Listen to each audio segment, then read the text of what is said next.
Things may be pretty quiet out there at the moment, but Modiphius have given us a light at the end of the tunnel by giving us some info on the post-launch releases for Elder Scrolls Call to Arms. I've got all the info for you right after this.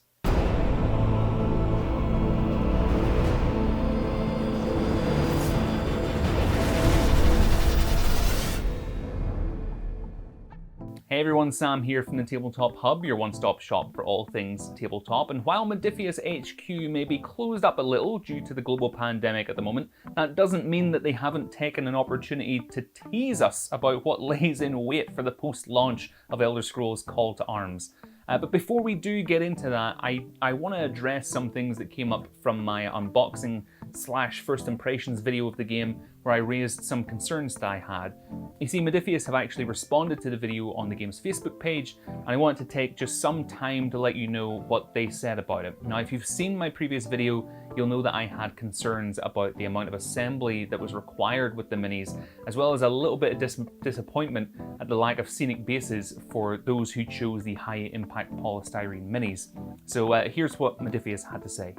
We went with flat bases for the hard plastics to keep the cost down for new players, which would have had a big impact. As the resin has scenic bases, it lets people have options. We're thinking of doing resin scenic base sets though, so people have more choice.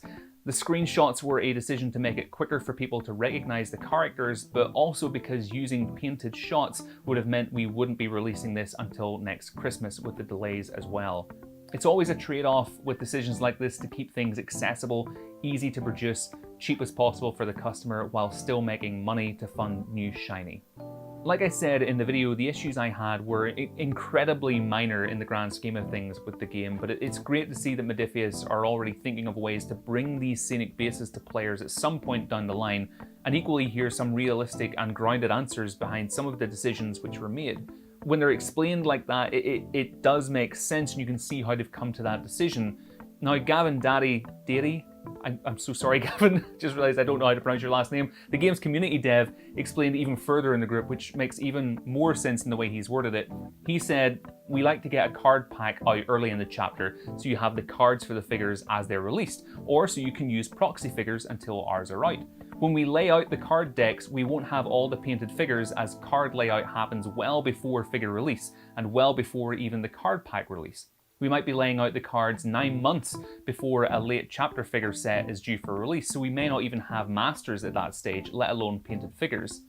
Using game assets allows us to get recognizable art that we have available when we need it. There's a lot of art required for cards, and not all of it has a render to go with it, especially things like traps and spell effects. We also know that for some items, there isn't a lot of other art available, but there are always assets in the game. So we've made a policy decision not to use renders on Elder Scrolls cards and instead use the game assets. There are a few other advantages. The game assets are already approved by Bethesda, whereas original art and renders have to be approved. New art is an additional cost, and we need a lot of art for cards, plus using art from one place keeps a consistent look and feel as well. It's worth noting though that we don't use game assets to create our figures. Our sculpting Dwemer create each of the figures from scratch, I love the way they call them that, only using the game assets for reference. What looks good on screen does not translate into a good STL for making a figure from, which we've seen by some people kind of trying to make rip-off Death Claws. But there you go. Personally, I appreciate them going out of their way to explain everything. It's great to hear the thinking behind it. I appreciated them saying what they said, so I thought you might too. But with all that said, let's get into the real gist of today's video. So initially this game was meant to launch at the end of April, but obviously with everything that's been going on, that date is having to be pushed back somewhat. But Gavin, who we've just heard from the Call of Arms team, has let us know in their latest dev blog about what their next releases will be once it finally does hit stores. So 1 month after the game launches, we'll be able to get our hands on the Adventurer Followers and Adventurer Allies, which I assume will be characters like Lydia for the Adventurer Followers, and for the Adventurer Allies, it'll be more faction-based temporary followers that we could have in Skyrim, like Ayla the Huntress, Cicero, Vorstag, and people like that.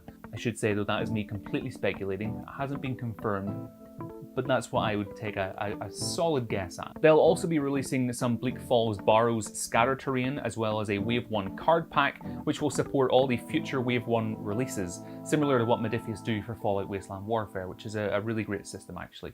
2 months after launch, we'll see 2 booster packs for the Imperials and Stormcloaks, with the Imperial Officers and Stormcloak Chieftains packs. We'll also be able to get our hands on the first organised play kit and the first campaign pack for the game, entitled Histories of the Empire, the Stormcloak Rebellion, which very obviously will probably look at the Stormcloak Rebellion.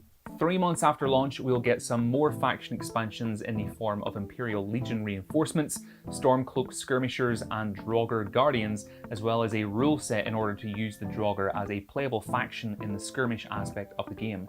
Not only that, but they are tentatively saying that they'll be releasing a Dragon Priest miniature along with a word wall in this month, as well as a mini Histories of the Empire campaign to go with it.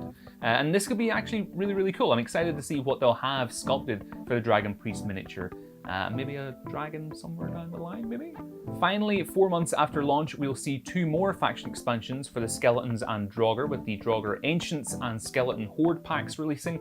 There will also be a major narrative expansion being released at this time, which will aim to take players on a sweeping and pretty epic narrative campaign, but at the moment they aren't releasing any more information on it apart from that, but sounds pretty cool. All in all, it seems that Modiphius have planned a pretty packed release schedule for the game, which is really exciting to see. I just hope that the pushback in release date doesn't hurt the game too much. But folks, that's all from me today. Thank you so much for taking time out of your day to spend it here on my channel. Feel free to subscribe for more tabletop videos, and until next time, have a great week. And I will, of course, speak to you all very soon.